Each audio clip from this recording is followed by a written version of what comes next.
Whether you run a traditional e-commerce store, are a coaching provider, or sell courses or other services, one thing is true across the board. Getting visitors to your website is the first step, but the ultimate goal is converting as many of those potential customers into actual buyers. And we're going to be discussing today in this episode the top 5 things that help you convert those visitors into paying and satisfied buyers. Welcome to the E-commerce Made Easy podcast. I'm your host, Carrie Saunders. When we started this business, all I had was a couch, a laptop, and a 9-month-old. My main goal? To help others. Now, with over 20 years in the e-commerce building industry and even more than that in web development, I have seen a lot. I love breaking down the hard tech into easily understandable bits to help others be successful in their online business. Whether you're a seasoned e-commerce veteran or just starting out, you've come to the right place. So sit back, relax, and let's dive into the world of e-commerce together. Welcome back to this episode of our podcast. Today, we're talking about what customers or clients need to see or experience before they buy from you. Whether they're purchasing a physical product from your e-commerce store or a one-on-one coaching service or a course or any type of service-based businesses, we're going to be talking about what it really takes to help convert those visitors into actual buyers, and all about how to create the right environment that builds trust, answers their questions, and provides the information they need to make a confident buying decision from you. So first, the top one thing that we want to be doing, and we talk about this frequently on the podcast, is creating those trust signals. We want to create a sense of trust when somebody first lands on your website. If they don't feel like they can trust you right away, they're probably going to leave.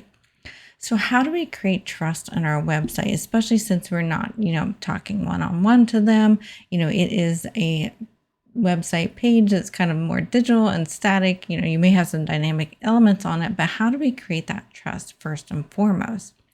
So first off, we can do that by doing customer reviews and testimonials. This applies whether you sell physical products or services. Having those reviews and testimonials from other customers really helps build that customer trust. And I recommend you doing this in the natural way that review or testimonial came to you. So let's say you have customer reviews on Facebook, on your Facebook page, or maybe on your Google page. I would recommend creating screenshots of those reviews and using those images on your website. The reason being is we tend to recognize the little Facebook bubble review area, how we would see it actually on Facebook. And we also recognize, for example, the Google review area too. So when you create that screenshot, it doesn't look like you have typed it up yourself and made up the testimonial. So creating an actual screenshot of the testimonial that's out there can even elevate that trust a bit more if you're able to do that. Now, granted, if you don't have the tech skills to do the screenshot and add it to your website, copying and pasting the review is also fine and much better than none at all. But doing those screenshots can really help elevate the truth and validity of that customer review or testimonial, or even just having a place where people can submit them on your website and then people can view them is also fine as well. Or having a mix of both, honestly, is really good. Now, if you are selling e-commerce or even services, honestly, you want to make sure that your website is HTTPS or SSL encrypted. So most websites anymore are this, but I do want to mention this for those of you that have had a business for a long time. I still see some businesses that don't have their website encrypted. So you basically want to see the HTTPS at the top in the bar on your website. It's pretty easy to check. Just go to your website, and many times in the browsers, they hide that now. So you might need to click on it so that you can see the beginning of your URL and make sure it says HTTPS. You want that S in there for secure. That's kind of a no-brainer. Most people have that, but like I said, I do like to mention that because some people who've been around for a while still don't have that. We run into customers about that too. And then if you have any professional credentials or any sort of certifications or how long you've been in business, all those things like that can really boost your customer trust. So putting those on your website, don't be shy about it. Obviously, we don't want to be boastful. We want to be, gracious and kind and humble with our, accolades and how we, where we've come to all of this. But if you don't have it too, people won't know it. And people appreciate that, especially if it's not in a boastful manner. Most people don't appreciate the boastful manner version of it. But having, for example, us, we've been in business since 2002. That should be prominent on our website. And now I'm thinking I should go check that and make sure it is, because I'm not sure it is now that I think about it. But having something like that is very important. Do you have a coaching certification? Go ahead and put that on your website. Don't be shy about it. You could even explain why you love this certification, what it did for you, how it really brought to light X, Y, or Z. So kind of really think about how you can tell a story behind these certifications and by the longevity of your business if you've been in business for a while. So put some story behind it too. Make it a little bit more fun and interesting to read as well. And it also helps bring that trust and your personality to it as well. Number 2 is talking about detailed information about what you offer, whether that's physical goods or services or courses. We want to really talk about what it is that you're offering and come at it from the standpoint of what does your product or service do for the potential customer that is considering it. So we want to talk about what it does for them, speak to their emotions more so than we talk about the features and benefits of it. Now, I do recommend having features and benefits in there as well, because a lot of people do like to look at things like that, but we want to first tap into their emotion and really connect with them and speak about how it is going to help them solve a problem, bring more joy to their life, or whatever your solution of your product or service is. That's really going to help connect them so that when you do talk about the details and the features, they're really connected to that. And when you're doing this, when appropriate, provide really good high quality images and videos. This applies both for products and for services. And especially in the service realm, having a video, even a short video about you and why this product is great or this service is great, can really help tip that person into purchasing, because they're going to get a bit more personality from you. So this is especially important when you're doing services or selling courses or things like that.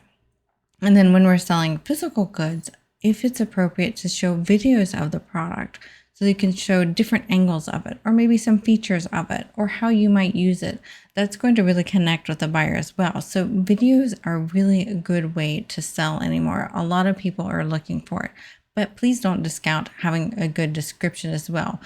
I personally prefer reading a description before I will even look at a video. I feel like I don't have enough time in the day to watch a video, and I will read information before I process the video. So make sure you have both so you can speak to the different types of learning styles as well.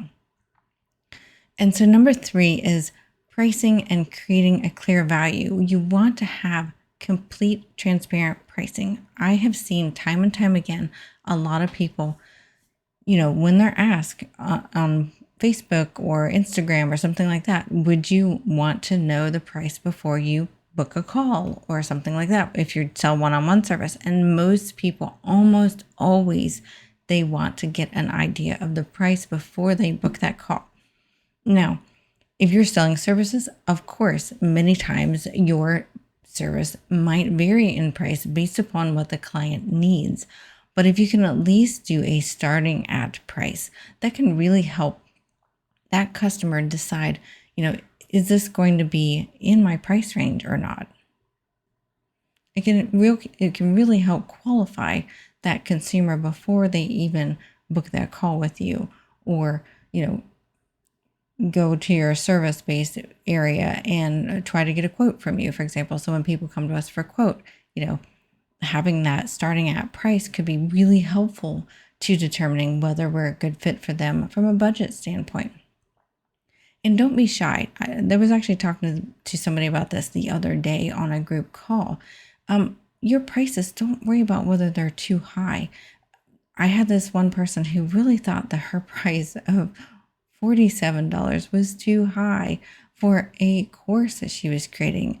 And I reminded her that, some people won't buy things that are too low. They feel like, well, if it's that cheap, then it's probably not worth it. So be price confident when you're putting your prices on your website as well. And when you're putting especially, and I'm talking mostly to the service-based or course-based people right now, because I find a lot of people want to hide it because they're a bit afraid. They're afraid their prices are too high or too low. We want to make sure we're pricing really confidently. And then we want to show the value, of course, when you're pricing it. Talk about all the things it will help them with. Maybe it creates more time. Maybe it creates more energy for them. Maybe it's something that gives them joy. Talk about the value with it when you're talking about prices. And one of our more popular podcast episodes, and we'll link to it in the show notes, is about bundling products. So you can also bundle products to provide even more value to it. And it many times won't cost you any more to bundle the products, but it will serve your consumers much better with a bundled product that, doesn't just solve one pain point, but helps solve a complete area of their life and pain point. So those are some things you can do along pricing. And you can also do tiered pricing. So if you're a bit afraid to put your prices out there because you're afraid they might have somebody think you're too expensive, you can do tiered pricing as well. Maybe you offer, a low, a mid, and a high tier for them to pick from that helps suit their budget and their current needs. Go ahead and showcase those tiered prices and make sure it's really clear the difference between the different tiers and speak to the benefits. Again, we want to speak to our consumer, not at our consumer. So really think about your language. It can be very subtle words that can really change the language around this.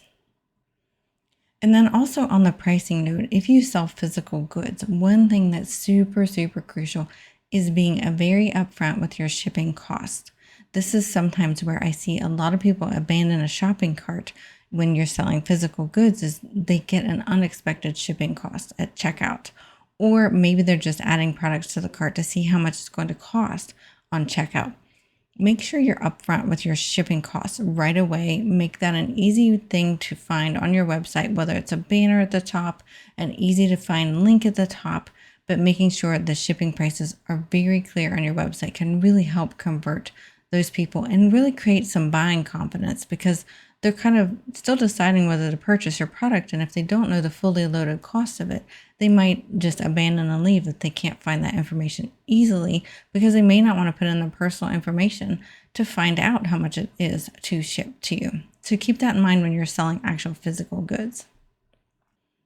And then point number 4 is easy and seamless process on your website, all the way from viewing all the detailed information that we've talked about to adding to cart to actually checking out. And this goes across both physical goods as well as services, as we want to make sure this is streamlined.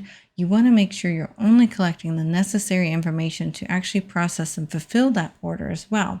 So let's say you're selling digital goods.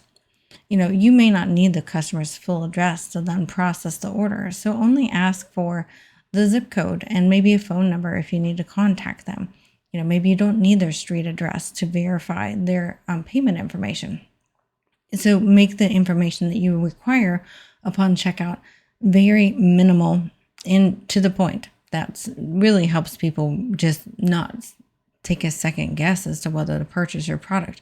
When you have this lengthy form or it's complicated or confusing to follow, then that's when they're going to second guess their purchase and they might abandon their cart right there. And make sure the next steps are very clear. And this comes for both service providers as well as people selling physical goods. What's the next step? How long is it going to take for that item to ship out of your warehouse? How long is it going to take for them to receive that digital good? Is it a course? When does the course start? Really think through all the questions they might have during and after purchase. So make sure that's clear during the purchasing process so that there are no questions, because once we have questions or a confused mind, we many times say no. So make sure that's very clear. And then point number 5, the last point, is reassurance and a solid guaranteed return policy. So we want to reassure them that when they're purchasing is indeed for them and that it's going to be a smooth, hassle-free process, and that you are going to provide them support when they need it. So make sure you have an easy to way contact for customer support or questions. If you have a money back guarantee, make sure that is prominent and well defined, and make sure that you are very transparent across the whole, if they have questions or concerns or want a refund, what does that process look like? How easy is it for the consumer to do that? I think I've talked on the podcast before about me not considering buying a specific template for a website for one of our websites. And I almost didn't buy it because I couldn't find clear things like this. And when I did end up buying it, I did have problems and questions. And you know what? It was hard to contact them. And I kind of regretted my buying decision. And I doubt I'll ever buy from them again. And so thinking along these processes are going to help you build that confidence and trust in the customer. And that's what all of these steps really do, is help build that confidence and trust. All right, so let's recap. So we talked about the top 5 things that help customers go from browsers to buyer. First off is those trust signals. We want to make sure those are easy and visible on our website. And then number 2 was we want to make sure that our information about our products or services are very detailed and clear and really speak to the customer, not at the customer. And then number 3 is we want to make sure we have really clear pricing. Even if we're doing starting at pricing, we want to have really clear value behind that pricing to create that confidence and trust as well. We want to make, for number 4, easy and seamless process of going from the starting to buy process to clear to the checkout and receiving of the products or the services. And then number 5, reassurance of support and return policy. If you have a guaranteed policy, what does your support look like? And make sure that's easy to find and easy to use. All right, so that's all we have for this week's episode of the E-commerce Made Easy podcast. Thank you so much for joining us. I hope this was super helpful and that you got a lot of value out of it. If you ever have any questions, you're welcome to email us at podcast@bcsengineering.com. And in your podcast app player, you can click on text Carrie a message, and I will get your text message. If you have a question, an idea for the podcast, for another episode coming up, go ahead and click that button right now and ask that question, and I will see it and I will be excited to reply to you. And we will see you next week.